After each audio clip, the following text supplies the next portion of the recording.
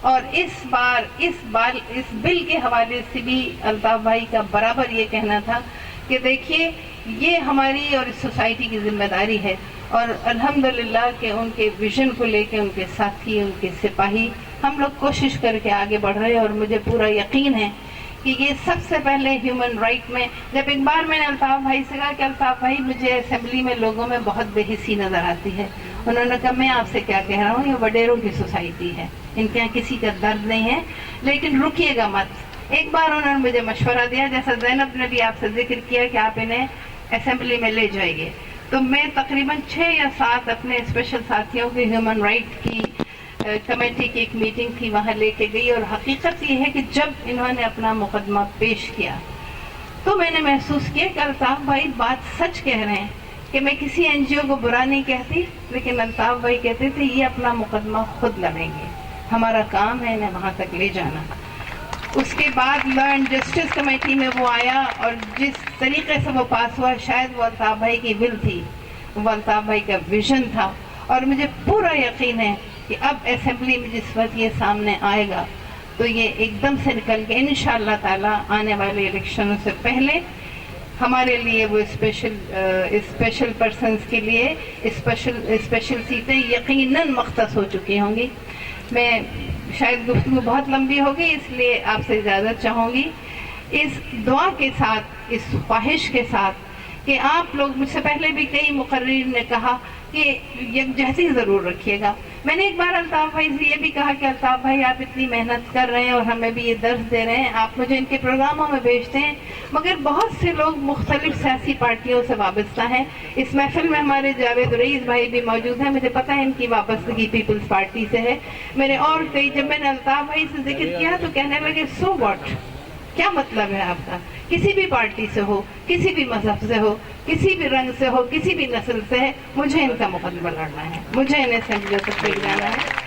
تو ان کی امیدوں کو پورا کیجیے گا کہ جب آپ جائیں وہاں پہ تو اپنے بقیہ دوستوں کو, اپنے بقیہ ساتھیوں کو کبھی مت بھولیے گا. اور اگر آپ متحدہ سے منسلک رہے تو انشاءاللہ تعالی جو ویژن ایم کیو ایم کا ہے, جو اتحاد, جو نظم و ضبط ہے, آپ اس کا ایک بہت بڑا حصہ ہوں گے. Thank you.